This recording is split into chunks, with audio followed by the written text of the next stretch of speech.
evening, everyone. Hello. Hello. So welcome to Season 3, Episode 10 of Inside the Rookery, where, like a 1980s primary school teacher in a Scottish classroom, I am joined by all the Andrews in the world. Today, we're here to talk about politics in RPGs. As always, we've got our pre-submitted questions to start us off. We've got Andrew Peregrine, our very special guest. But please, as always, throw in your extra questions and comments into the comment section, and I'll bring them up on screen. We've got quite a lot of questions. Yeah, we have reached Total Andrew. Some might know it as Peak Andrew. Yeah. And I'll get to the questions in a second, but until then, over to you, Andrew P, to give yourself a brief introduction. Hi, well, I'm Andy Peregrine. I'm at the moment the lead writer on Dune, so that's taking up most of my time, and I tend to freelance all over the place. So doing a little bit on Doctor Who as well for Cubicle 7, and just generally anywhere anyone will have me, really. But it's mostly Dune. And we've got a couple of links I've brought up on screen, and I think Andy Leask will put in the chat, and that is your latest product that is on pre-release just now? Just released. Pre-orders are happening just now. I think we just released them yesterday, and that's for Masters of Dune, massive campaign book that follows on from our Agents of Dune box set, which I remember I should take a copy of near me. But you can play it on its own. 9 mega adventures take you across the whole of the Dune universe. Bene Gesserit, Guild, Fremen, everything. It's the complete tour. You can play it either as the second part of Agents or just on its own. You take it apart and do what you like with it. Loads of great stuff in there. Brilliant. Please do check that out. We were looking at it and admiring it before the stream began. Oh, yes. So we'll jump straight into the ever-reliable Sea Goat asks the basic question. When talking about politics, what do you mean and how do you present this to your players? I usually describe it as just go Romulan. It's still one of my favourite things, but it is so difficult to do. And as like you were saying, politics is life. Politics is the interaction of power moving from place to place. Who has that power? Who's going to leverage that power? And what you're going to do to leverage it to get what you want. And of course, it can be good. There are, I'm sure out there in the world, there are politicians who are using everything they can to do the right thing for the world, just as there are a fair few who use it to extend their own personal power. But it is usually the movement of power I would usually describe it as. And of course, it's also that thing of it's all the things you can do without hitting someone. So it sometimes becomes a bit difficult to put into role-playing games because it's not always the easy answer.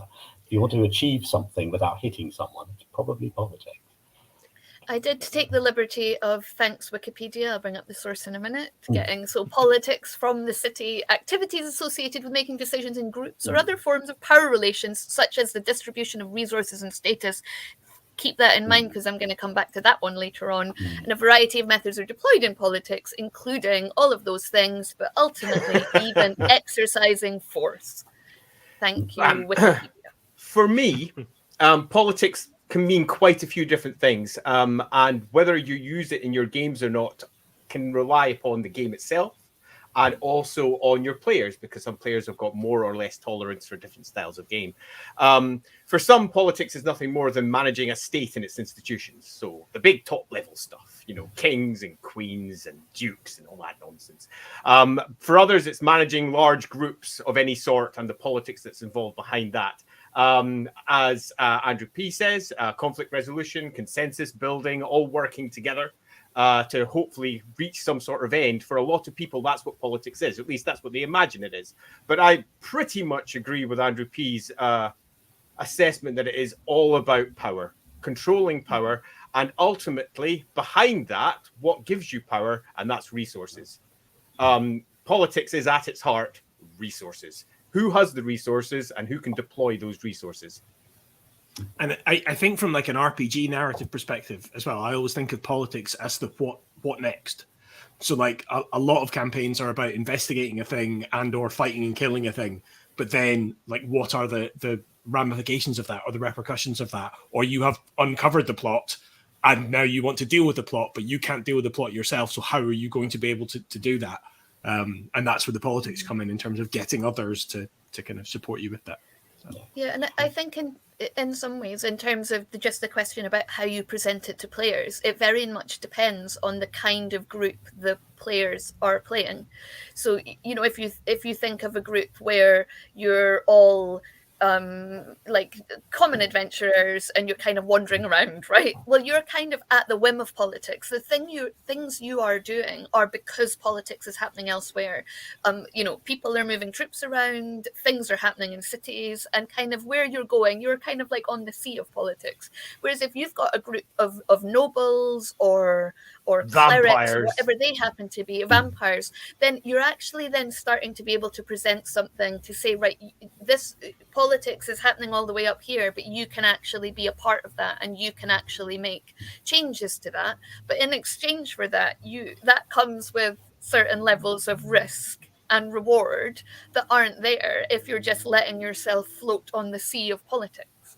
Yeah, I mean, this is the difficult thing with any political game, I think, is that it requires an awful lot of player investment. Mm-hmm. And not only that, an awful lot of player knowledge, because you can't try and sometimes it can turn on very small leverage. If you discover that the king's got a mistress and and he doesn't want anyone to know about this, you can, leverage that into all kinds of political power for yourself and grow your position in this way.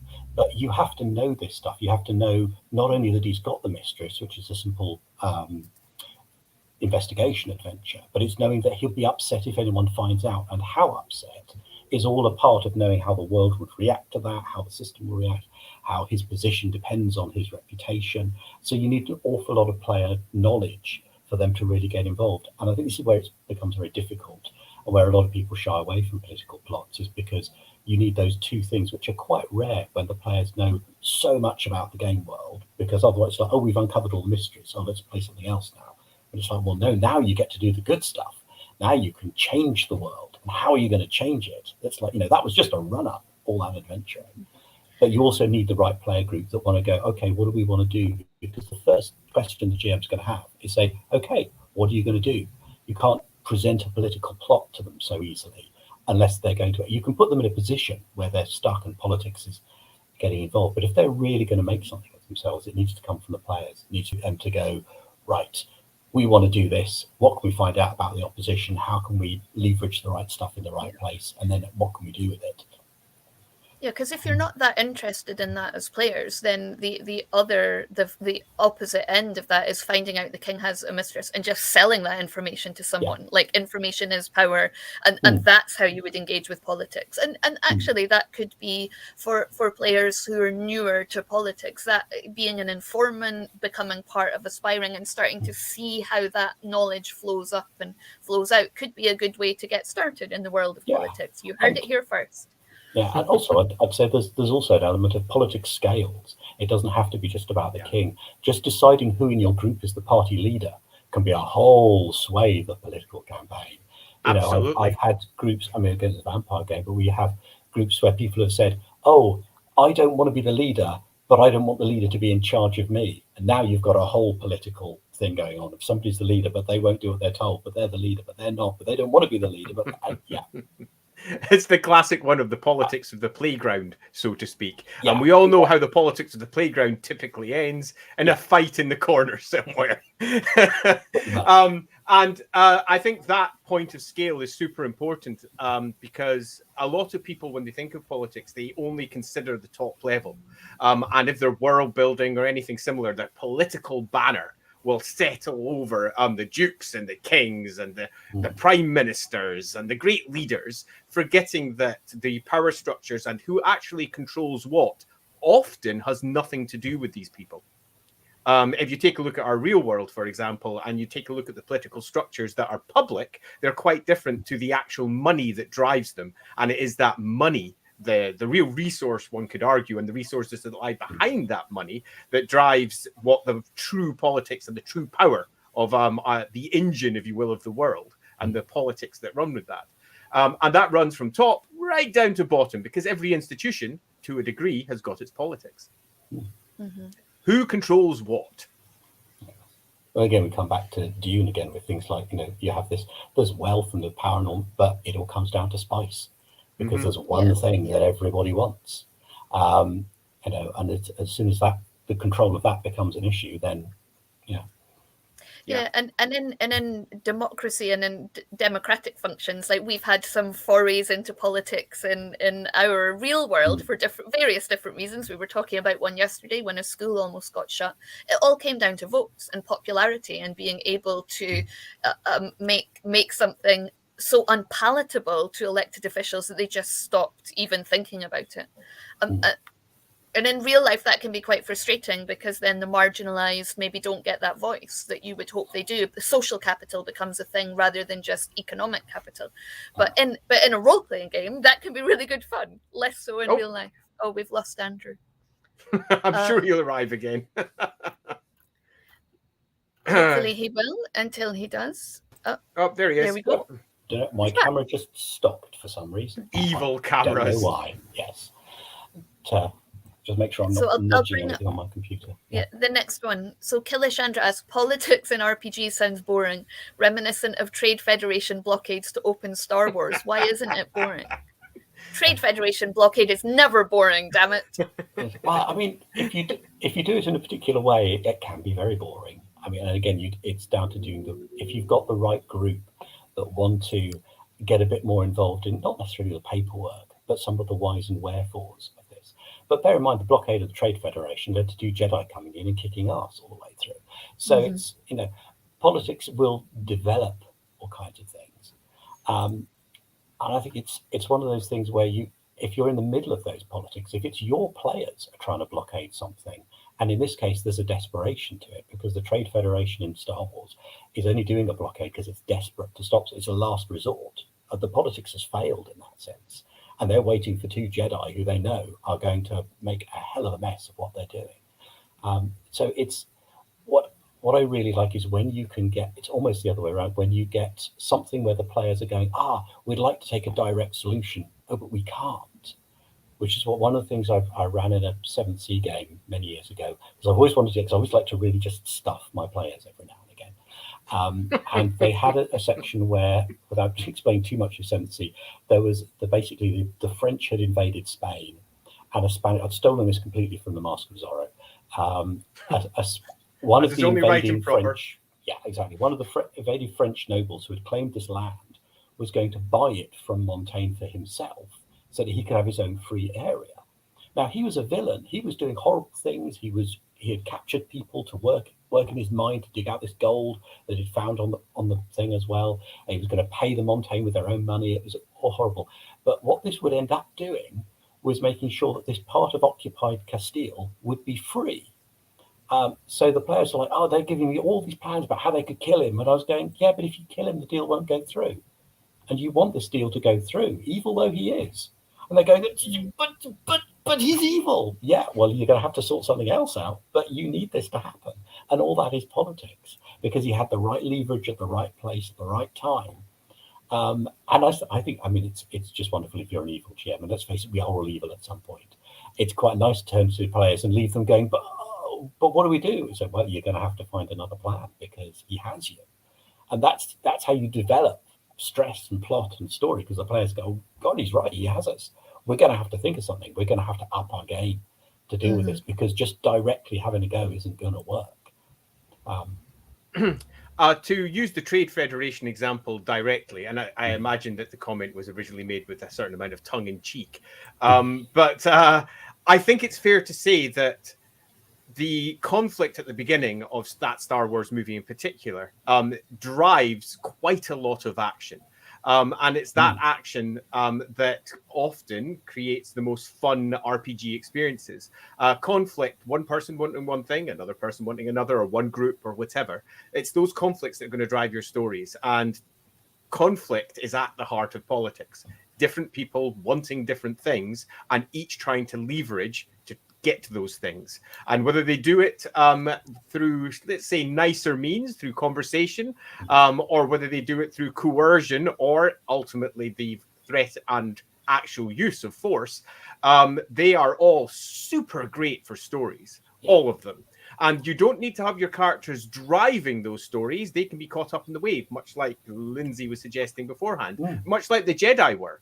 They were caught up in that wave. They were not the drivers of that particular story. That was good old bad guy back in Coruscant. And he was the primary driver. And you don't need to be political to be completely engaged with the politics. You don't need to have a political character to be completely caught up with the tensions and the conflicts of politics that will drive an exceedingly exciting story and leave your characters going, well, that was great, without realizing they're actually just playing a high political drama. Yeah, I mean, we had this in a, and it's quite funny, but politics can be wrecked quite entertainingly as well. But there is, I'm not giving away too many spoilers because it's an old adventure, but one was playing for Game of Thrones, where the villain had poisoned someone who he hoped would then get so that he was weak in a jousting match, so that when the player characters knocked him off his horse, because they would, because he was weak from the poisoning he'd given, he was then going to blame their house for having done something unscrupulous to see if this guy dies of his wounds. Unfortunately, my players decided, when he not only did knock him off the horse, the player in question decided, well, I'm going to finish him, and killed him in front of everybody. It's like, so my villain was sitting there going, how have you destroyed my plan and completely played into my hands at the same time? What do I do now? I had this whole political, you just killed him, what the hell? It was, and all the other player characters were like smacking this guy around the head saying, what the hell did you do? But of course, it was, the weird thing was they were on trial by combat to prove that they weren't evil, villainous, doing the thing they were accused of. Of course, having won the trial by combat, they officially were considered not guilty. But having killed the guy in almost cold blood in front of the duel proved to everyone that they were despicable, horrible, and evil. So it's like, you've won and you've not won, and you love it. All this is because of the politics that is going on around them, the situation they are in. So sometimes that direct response can just mess things up in the most glorious ways. Yeah, agreed. To answer the question directly, politics aren't boring because they're the primary drivers of most stories. Just to be blunt about it. And also it depends if it's making sure your characters have got skin in the game. You know, if it's all about, oh, this king or this baron or which one, and we don't really care. But if they know, well, actually, this baron that we want to support, he owns where the pub that we all like drinking is. It could be something as simple as that. And if we don't help this guy out, our pub's going to get closed and we're not going to get any beer between adventures. You know, if you've got something riding on this, and because politics can get into anything, it can be about how your family, you know, just taxes going up on your family's farm could be forcing them to potentially be destitute. There are all manner of things that can be quite small levers in the world of politics that can leave your players going, we need to stop this. We need to find something to do. And sometimes when you can't just go to the Baron and kill him because either, you know, he's meant to be the good guy or he's got all these, you know, soldiers that will protect him, then you've got to find another way. And it's having it matter to you is part of why, you know, that will help take away any sort of boring element. That it needs to be important to you. Yeah, totally. Yeah. So Roderick has asked, so hey there, Roderick. What tropes of politics are overused in RPGs in your opinion, and which are underused? Sometimes you get people being a bit moustache twirling. I think it's or seeing the politics as too simple. It's like, you know, it's sometimes. I mean, sometimes this is an overused trope that I do, but it's one also because I love them. Is when you're playing Romulans, it's the thing I actually love to do as a GM is if you outsmart the Romulans, and then they just sit there and go, "Well played, Captain," and then just cloak and fade away with that sort of, you know. I mean, it's a trope that's overused, but I can't help not using it myself. Is when the outmaneuvered politician goes, "Okay, next time, well played. I'll be wary for you next time." But yeah, I don't think it's weird because there are a lot of tropes. I don't know how many tropes there are in a political game because they happen so rarely. You know, that you have things. I mean, you'll have cardboard characters sometimes. I mean, this is one of the ones. If you have your villains are completely villains, then you're probably on a bit more of a bad trope because a lot of people, I would argue, even some of the worst politicians we have, very few of them go into politics, even in the real world, thinking they're the bad guy.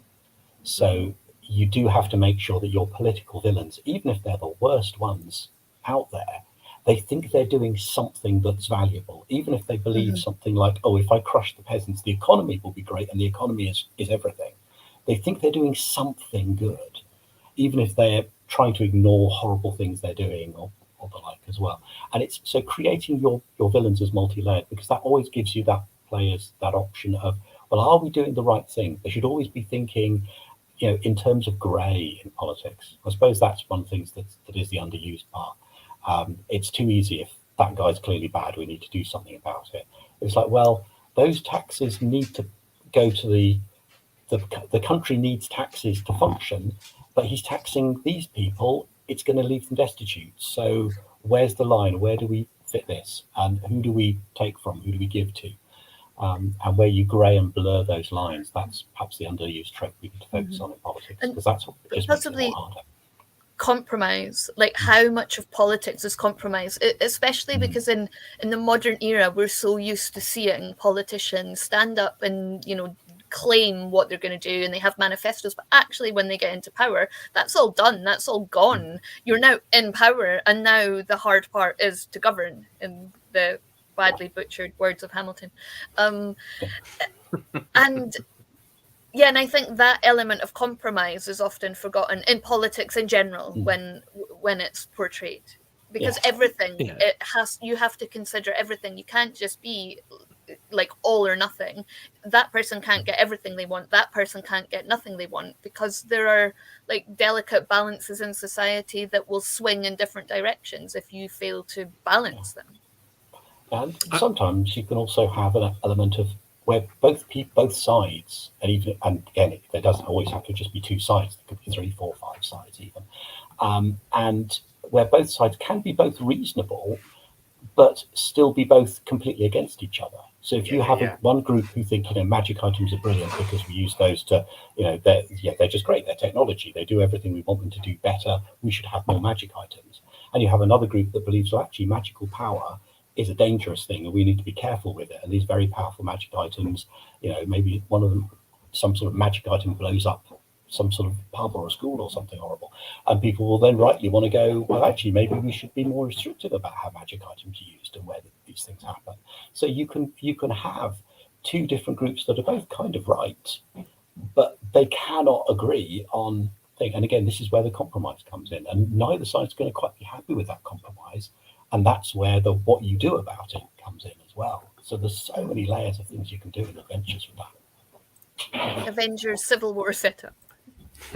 Yeah, absolutely. I mean, frankly, I'm Team Iron Man. They clearly need oversight. What's talking about? But then this is it. You come to we shouldn't. It is interesting how people come to that in different ways. Like we watched it with our kids, and they were like team not Team Iron Man, not at all, because of the way I don't know why, because they came to it. But when I first watched it initially, I was much more like, no, it's reasonable to ask for oversight, but maybe not oversight like that. Oh my god! Yeah, and there's levels. Like yeah. I mean, that was the one that worried me. People said, "Oh yeah, but it's Captain America, and he's always right." He's what? So there's a person, and he's always right. Okay, I'm not so convinced. But it's a really good example, as you say, because you have these groups of all experienced superheroes. They're all friends as well, but they're willing to go to. Frankly, I must admit on that one, I was Team Black Widow. Spend most of the time going, "Come on, for God's sake!" I was team none of them. It's like you should just obey laws. You don't need special oversight for anyone in the society, no matter how powerful they are, if they just actually obey laws. Yeah, just sort yourselves out. Yeah. I mean, guns. I'll add a little bit on top of that, and that's that you often find with PCs that they fall into this camp where they think they're right. They find a thing, and it might be, and I'm not talking about information that is subjective or facts that they've discovered that might be wrong, and I mean more, they are morally right. And that is something that is, in terms of your game and presenting it to your players, something that's often a lot of fun to challenge, particularly when they fall into the camp of, I'm the good guy and I'm going to go do a good guy thing. But that good guy thing is very foolish. Really, really foolish, because they'll get themselves killed, or it's against the law, or there's issues. They'll get other people. They'll get other people killed.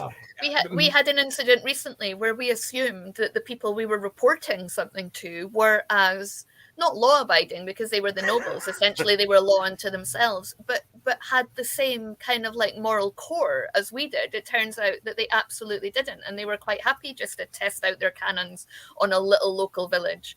And we were all kind of horrified, because to them it was just like, it's just peasants. We'll just use them for target practice. We've been told they're cultists. We'll just let the soldiers go off on one. I mean, oh my God. You have this with the orc thing as well. I mean, I was doing a Middle Earth game where I think there were orcs were surrounding a compound that had a village in it, and the orcs arrived under a flag of truce to have a conversation, basically about when do you want us to eat you, was pretty much what they wanted. And as soon as they turned up with the flag, some of my player characters just suddenly opened fire, and the leader of the guys says, but they were under a flag. They were going to talk. We were going to hold them back for a bit. We could at least have had a conversation and had a chance to do something. And my players were shrugging it, going, "Yeah, but they were orcs." So it's like, you just killed them in cold blood. Don't even get me started on the beastmen in Wifrit. They've got women and children. They could be converted. They could be worshipping Tal right now. But does anyone bother? No. No one even tries. This is something a friend of mine came up with in Buffy. That and again, it's a good example of that. In Buffy, the vampires are evil. End of story. But as soon as you go, well, hang on, there's a ritual. You can put their soul back in, so they're not beyond saving. And with Spike, even when you don't have that ritual, there are ways to regenerate their soul. So suddenly, is it actually morally right to just kill them out of hand? Because they can be saved. So what do you do there? What would Tal say? How would Tal feel about that? I don't think Tal would be very pleased. Every creature deserves a chance to come to the worship of Tal. Okay, so when you're writing politics, so if you're writing a new system, and obviously you're quite close right now to the writing of a really political galactic milieu, Roderick asks, is it worth trying to remove oneself from the politics and propaganda of one's own society before writing about that of fantastic or alien nations? That is a really tricky one, because I'd say you've got two things on hand, really. In one hand, it's ideally a good idea not to bring your own biases to things, even if you're clearly right. And as I believe we are about certain things, and I certainly do about some things. But at the same, sometimes you should try and look at your political system objectively, because you'll you'll balance it better, because you'll be able to empathise a little more with guys you would consider the baddies and give them a more solid background. But by the same token, real world politics and things that are going on around you are your inspiration, because they're showing you how these things actually work out. You should look into what are the actual problems of the day, what are people arguing about, how are people arguing about those things. Because I'd like to think that role-playing games can do art and make you think about things. And I'd like to present things to my players and go, and sometimes particularly when you can find a way to engineer them being on the wrong side, what they usually are. I mean, for instance, it's good. We'll come back to things like Firefly, for instance, which are my all-time favourite things, where you watch. It was a long time after, maybe because I'm British, but I watch it all through. And hang on a minute, the Independents, they're the Southern. This is basically the American Civil War, and the guys we're rooting for are the Southern guys, which is not usually the way around it goes. Hang on, so. Now, for different reasons, different things, but the setup's the same, and you've suddenly engineered your players being on a very different side to what they might usually expect to be. And that's always a very interesting way, like when you can play characters who are a different gender, a different species, different thing like that. Trying to get a character that's going to play something from a different political angle is another interesting way that role-playing game can help you look at a different way the world works. And, we can all learn things from that. So, don't cut yourself off entirely from what's going on around you. But I think it's and I can never remember which way around they are, but when you study religion, there's the etic perspectives, I think they call them, and I can never remember which way around they are. Because one is when you actually believe the religion and you follow it yourself personally, and the other one is when you're an outsider. Now, as an outsider, you can be more objective, but only when you're inside the religion can you really understand the feeling and experience of what it engenders. Yeah. So both sides have a value to them, and you have to try and find a balance between those two. And I think politics has very much a similar thing when you're trying to work that into your world and craft it yourself. I do just want to emphasize that, yeah, not so much with the slavery at the heart of the American Civil War. Maybe the War of Independence. So you're rooting for the Americans, and the the central word is the British Empire. So for me, sinking myself into history, sinking myself into the politics of the day often is an important part of creating other things, because it not only provides me with inspiration, as Andy P suggests, it also provides me with a source of satire, so you can take a look at things and undermine them, which is, for me, I just really love writing satire in general. But if you've got something that is founded upon real world politics or real world framework, that means that your players immediately have something to latch onto. It's why so many role-playing games, when they play a fantasy realm, they actually are codes for, well, this is fantasy France, and this is fantasy Germany, and this is fantasy Atlantis, which is really just fantasy whatever they've replaced their equivalent for in that case. Because you need to have some sort of hook, something for you to immediately empathize with and understand. And when you're dealing with a superiorly weird alien race, you need hooks. You need things that make them understandable. And often, particularly if you look at, say, Star Trek, often it's nothing more than this one core thing is now that species. That entire species is that one core thing, so that we can understand them and always have a frame of reference. It doesn't make for the most realistic world building, but it does make for compelling play or compelling engagement with the material. And whilst it becomes somewhat of a joke, it's just humans with a bumpy bit in the head, or humans with pointy ears, and humans with whatever, and often middle-class white humans at that. You can move significantly beyond that with just a good bit of reading. And that, for me, is a groundwork for anything that I'm writing on. Research is half the fun. Yeah, and sometimes you could use that to take things to a further down the line, see what would happen if things were further. Because there's a revelation I had recently of thinking Dune and Star Trek are completely opposite to each other. Because Star Trek, to my mind, it's a socialist utopia. Just more to how I think the world should work. Everyone's looking after each other and putting back into society, and they've crafted this great, wonderful federation. Whereas Dune is a capitalist hellhole. It is just about money. People are nothing more than chattels to a rich elite, and it's all about who is the most wealthy and powerful. It's not so much medieval as corporate, because every house is its own corporation, effectively. And you sort of go, so you can take what are quite standard, ordinary things of today and just push them to a further level and see what you end up with at the end. And you can create some quite interesting and weird worlds, because most of the time something reigns in the worst excesses of one or the other. For the most part. The world's always on the brink of something truly terrible, but fortunately, normally, someone reins them in. And going to that next step, and then possibly adding an alien mindset or a different moral core, as in what they find morally acceptable and unacceptable, and then applying the politics on top of that. And where does that go? That's, as Andy P said right at the beginning, it's the inspiration, but it can go into the strangest, most awesome realms of quite different societies that, at least on the surface, appear similar, but once you plumb down beneath it, becomes something new and exciting, and definitely fun to play around with. The next one is Seagoat has asked, behind the scene machinations, how do you relate such politics to the characters on the street? Like, in your face politics, the likes of agitators and elections are easy to put politics next to the characters, but have you other ways of putting politics on the streets? It's a tricky one, because it's like we've been talking about before. Politics is kind of everywhere.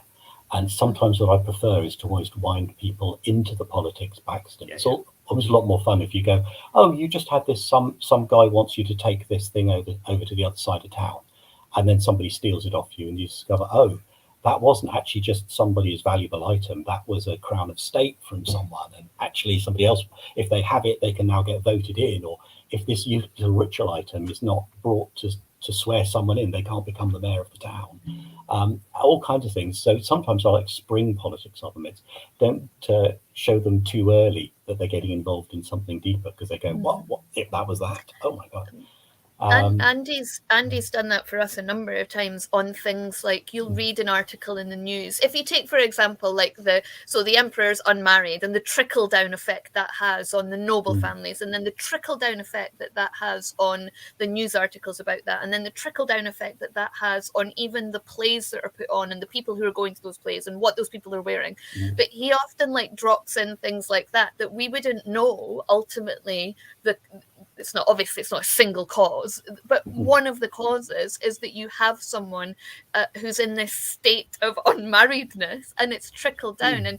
And we might see like an article in the newspaper about such and such coming to town, and then, as you say, Andrew P, we might then be employed to take something from X to Y that we don't realize until after is fundamentally connected to that, which is fundamentally connected to that, and you've just kind of got a trickle effect. And I think GMs can maybe think about that, to Andy Leask's point earlier. But why?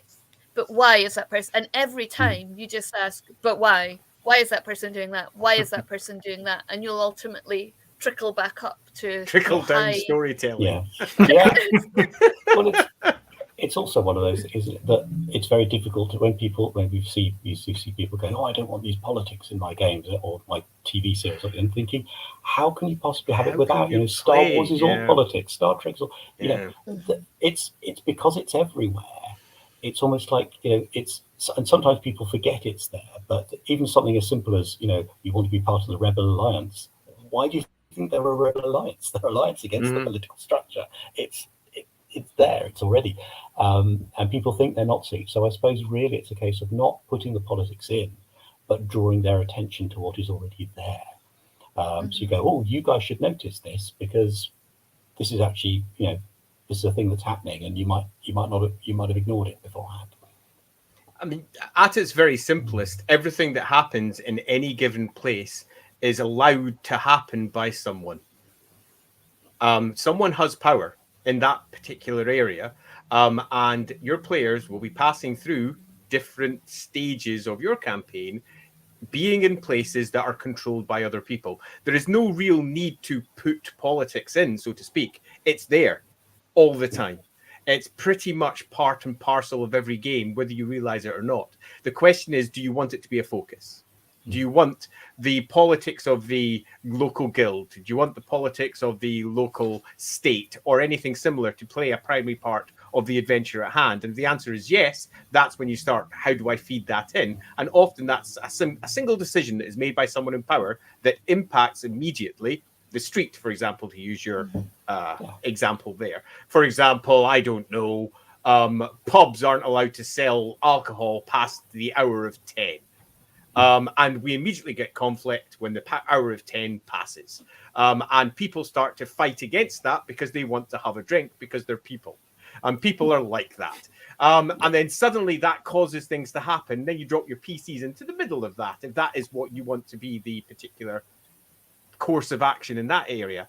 But loosely speaking, there is almost no need to put politics in, because almost every game you play, the second that you add plot and people with motivations, politics arrive, because they will conflict with someone. Yeah. Like Dids' The Imperial Mutant Edict of 2512 is like a classic. A classic political edict that just had a waterfall effect. I think Seagoat's saying like, yes, politics is everywhere. It's just trying to make it more structured or real in games. I think as a GM, what you can do is think about like the tone you want, think about the overlay that you want, and then consider how politics then conforms to that tone. And kind of what I'm thinking about there is, if you look at the World of Darkness games, each of them has a tone and a theme about how power is achieved and decisions are made that's different from each game to the next.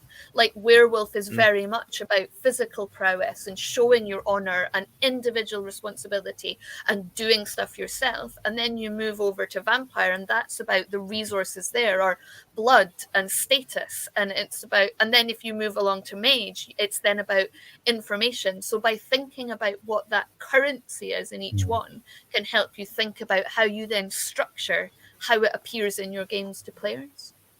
Yeah, good point.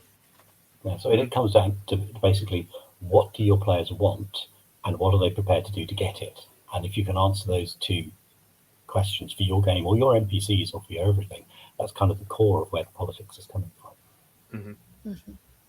What's the resources at hand and who controls them? Yeah, totally. So Killa Chandra has asked, are rules covering how politics are handled in game required to make politics a worthwhile inclusion? That is tricky because this again comes down to kind of the problem of social things in role playing, in that it's a lot easier to roll. Oh, my character's a great fighter. I swing a sword. I'm this skilled. But you always have that balance because we're role playing games. You want to allow people to role play, but also you want to allow people who are maybe a bit shyer or aren't so confident about these things to be able to play a character that just goes, and I roll, and people all agree with me because I'm naturally charming. As politics has the same problem because it does have to be quite often player driven, and your players are going to have the right ideas for how they're going to get involved in things. So it's, to a certain degree, I would say they should be armed with the right skills to get involved in a more social arena. But as soon as you put roles in, we go, all right, we do have an element of Dune, for instance, where we set up an element of assets and moving assets into play in a sort of chess game. And eventually you come down to a role where you go, well, is my leverage good enough? I put my asset in the right place to give me a chance to take you down. Now I make a roll to see if I'm good enough to do that. So you can effectively apply the rules of combat to politics because it is a conflict. And as a conflict, you can parry, attack, defend in exactly the same way you would in any other combat. But like any social aspect, you do want to leave room for the players to have ideas, for them to have something where, let's do this. He'll never see this coming. Those moments where the GM goes, oh, nice move. Yeah, you're right. He'll never see that coming. So you need to leave room for that. So I would say the rules are probably already there in most games. The question is how you're going to apply those rules and where you're going to force it to be a role and where you're going to be expecting the players to come up with the idea. And that's a balance I suspect any experience is going to teach you. I don't know if there's any hard and fast rules for any situation we say, in this case, you always want to do this. In this case, you always want to do that. Apart from what your players seem to be managing with. If your players are coming up with loads of great ideas, forget the rule book, take them on and see how you go.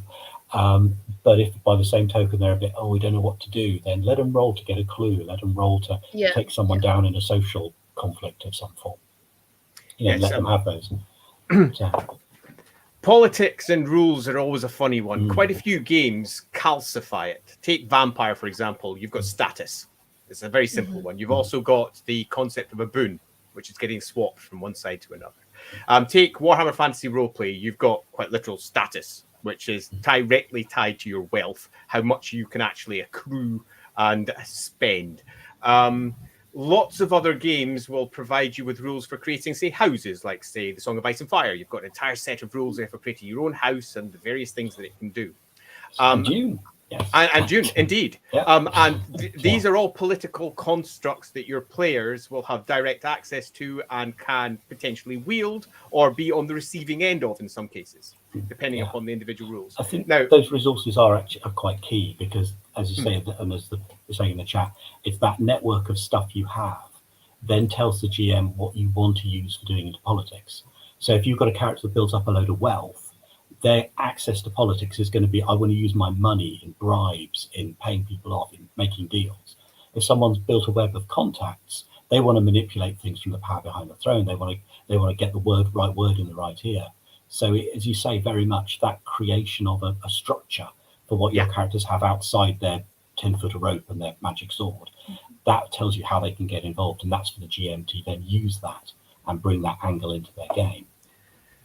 Star Wars Star Wars Fantasy Flight Games, Seagoat says does really well, and Seagoat must have noticed me doing this in the comments and trying to work out I'm not very good with acronyms. So thanks, Seagoat. I forgot what I was going to say. I was going to say something, something about status, and I'll come back to me. Okay. So here's a follow-on.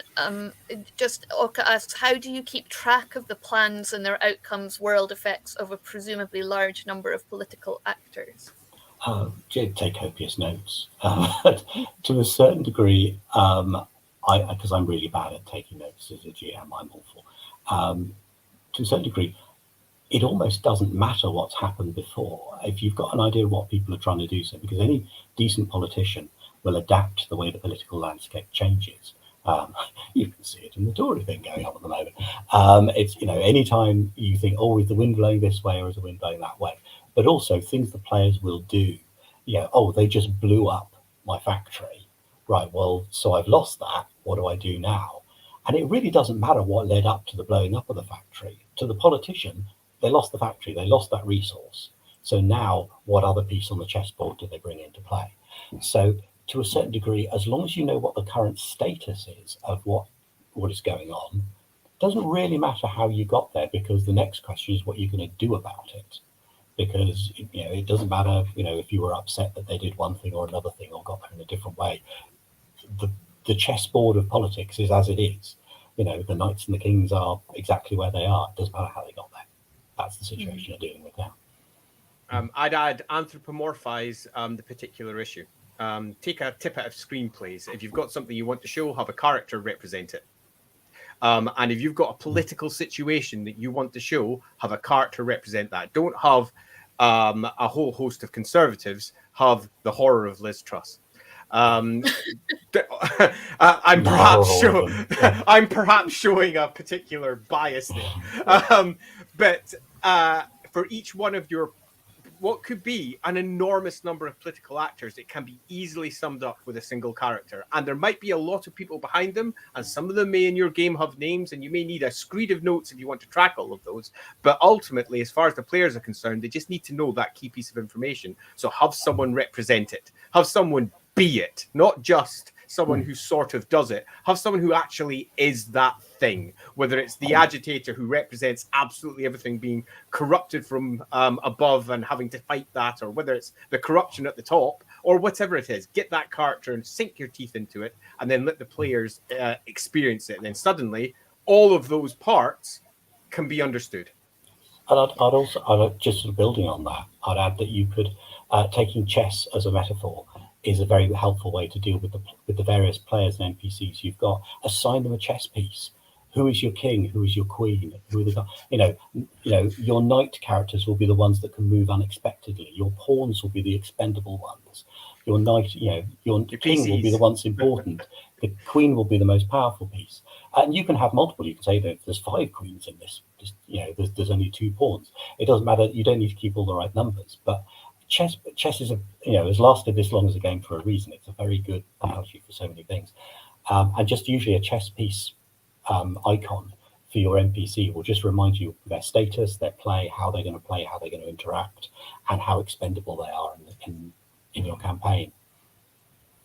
Yeah, I don't like to think about chess after the infamous chess puzzle of 1998. You only have to say chess puzzle. Yeah. Just like I can't even. I've still got flashbacks. And never solved it. It's a great tragedy for me personally and my character at the time. Never solved the chess puzzle. We've all felt that pain. Did says the key is that the main movers and shakers have clear objectives, and every time they get thwarted, you sit down and come up with a new plan. Yep. And agreed. Vovix agreed. Again, I can't stress, when you've got your main movers and players, make sure that they are representative of what they are doing, even if they are representative of, say, a shadowy sect. So the one leading it is just as shadowy as the sect that it's leading, and does not necessarily represent the sect. But you've got to have someone that pretty much anthropomorphizes the entire concept of what it's doing. and what you as the storyteller are seeking to potentially undermine for that particular group. So that character could also represent that. Infinite Saxon has a prescient ability to sense the next question. Queen overpowered, needs nerf. So how do you deal with fantastical abilities in politics?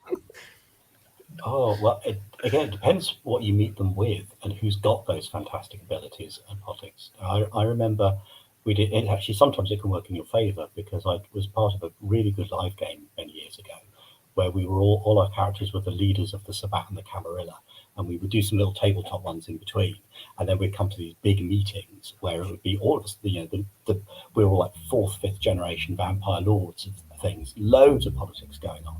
And barely any of us ever used a discipline because we had such powerful abilities. All of us knew that anyone who used a discipline was basically open the floodgates to a nuclear option. And that because if one person did it, everybody else would go, oh, well, if we're using disciplines, I'll bench press you through a wall, or I'll skip around, kill 20 of your people in the blink of an eye. So it became a very political game and a very low power game, purely because we had all these abilities to hand and they were so powerful. But then, of course, politics also depends on, like anything, any fantastical ability is just another resource. Yes. And it's how you use that. So, I mean, this is why I always go on about Superman is a rubbish superhero. And bear with me on this one, because, or at least the message of Superman, I think, is an awful one, because his villain doesn't have any superpowers, nothing at all. He's just clever. Lex Luthor, he's got money because he's cleverly made it, and he's good at outthinking Superman. And I kind of left with the moral of Superman is, doesn't matter how clever someone is, just punch them until they stop doing it. But he runs rings around Superman. I mean, Superman eventually, usually takes him down because he's a good guy, and Lex Luthor's the bad guy. But that's your icon for politics when you've got uneven sets of powers, because Superman on paper has got everything: speed, strength, power. He's good at everything. It's wonderful. Lex Luthor just outthinks him. He takes his abilities and uses those as well as possible. Because I had a similar thing in a vampire werewolf game. My players, when I was playing vampire, used to get livid anytime they went out and met werewolves. They got creamed, utterly wiped off the floor with them.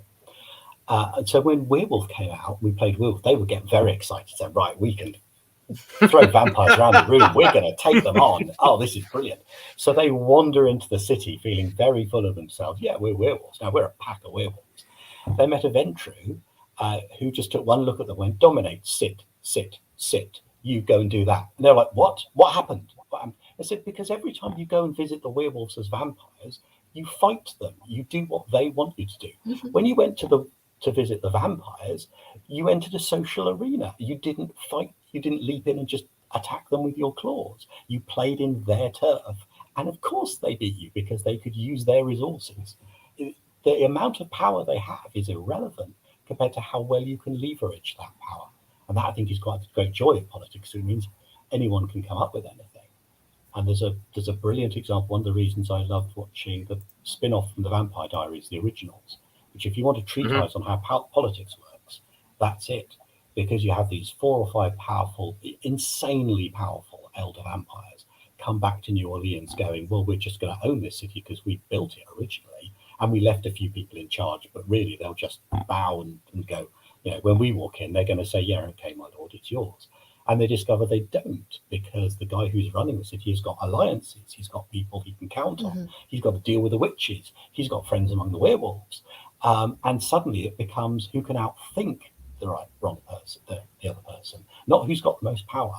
And yeah, you've got to be careful, because every now and again, these vampire lords, when they can use their power, if they're in a position to use it, then they can flatten things.